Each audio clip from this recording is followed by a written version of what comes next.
কর্মজীবী শ্রমজীবী মানুষেরা এই দিনটাকে খুব মর্যাদার সঙ্গে, মানবাধিকার কর্মীরা সম্মানের সঙ্গে এই দিনটিকে পালন করার কথা। কিন্তু আমরা যেখানে ভারতবর্ষে বাস করি, আমরা কিন্তু একেবারে 10 পেয়ে কিন্তু কাজটা শুরু করিনি, অনেক পরের দিকে।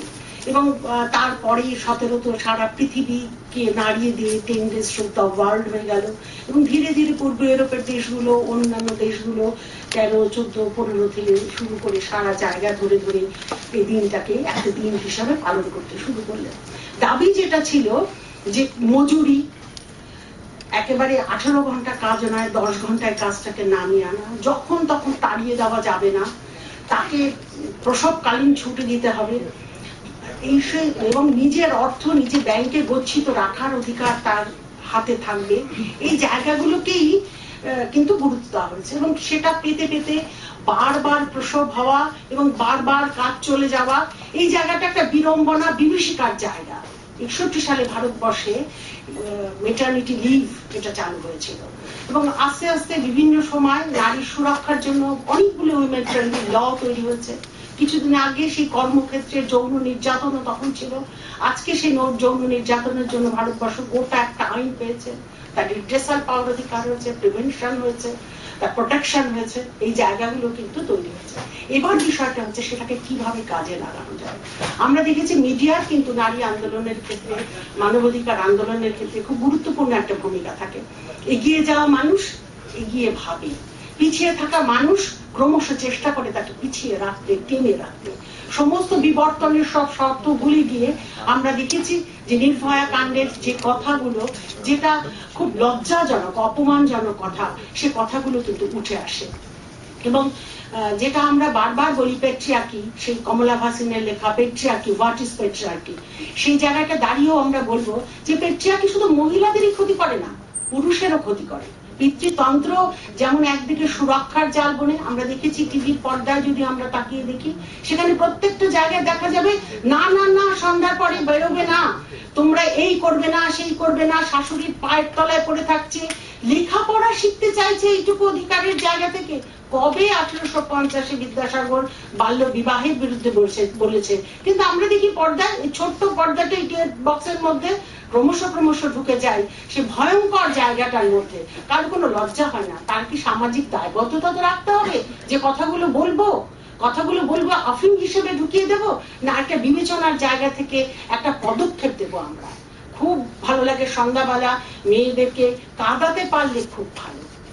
এমন ঘটনা যে বাড়িতে আরেকটি মেয়েকে নিয়ে চলে এলো, সে মেয়েটি বাড়িতে এসে একেবারে ভয়ঙ্কর হুলস্থুল শুরু করে দিল, সব সংসার মেয়েটির লাট পাট চট হয়ে গেল, মেয়েটি কেঁদে ভাসাচ্ছে।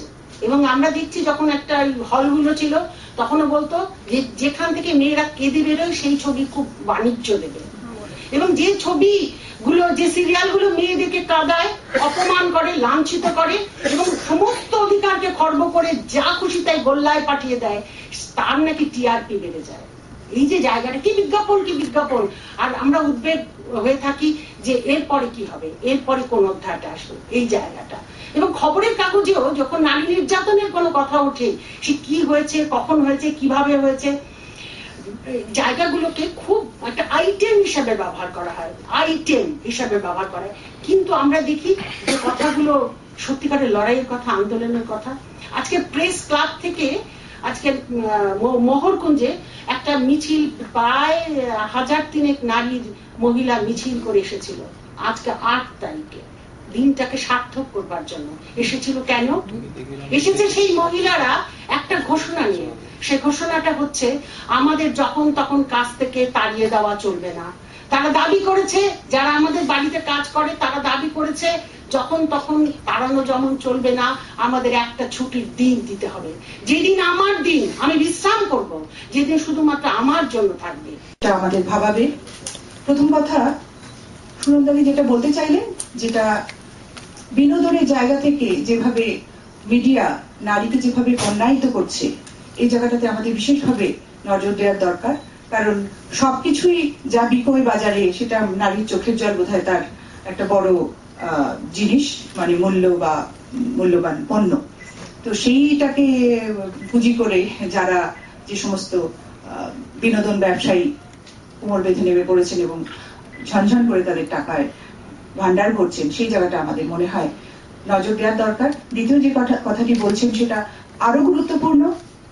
এখানে মিডিয়ার ভূমিকা, যে নারীকে তার লাঞ্ছনার খবরগুলো যেভাবে পরিবেশন করা হয় মুচমুচে ভাবে, অত্যন্ত মনোরঞ্জক একটি খবর হিসেবে, এমনকি নির্ভয়ার মতন ভয়ঙ্কর কাণ্ড যখন, সেটাও মিক্স থাকলে ভালো হতো। তো সেই জায়গা থেকে আমি আমার বক্তব্যটা রাখছি। আমি জাস্ট কত সময় আমার সম্পর্কে লেখা হলো, ফোকাসড অধ্যাপিকা যাকে দেখে নেতারা এত সম্মোহিত হয়ে যান যে ওনার কোনো বিরোধিতা করেন না, যাকে দেখে। অর্থাৎ আমার যুক্তি, আমার বিদ্যা, আমার জ্ঞান সবই খুব ছোট হয়ে যায় আমার দেখার সামনে। একজন মেয়ে মানুষকে যদি একটা সমান জায়গায় আসতে দেখে, তখন এত বেশি ভীতি সঞ্চার হয় বোধহয় পিতৃতান্ত্রিক সমাজে। এবং এই পিতৃতান্ত্রিক সমাজের প্রতিনিধি কিন্তু পুরুষ শুধু নয়, মেয়েরাও। মেয়েদের মধ্যেও পিতৃ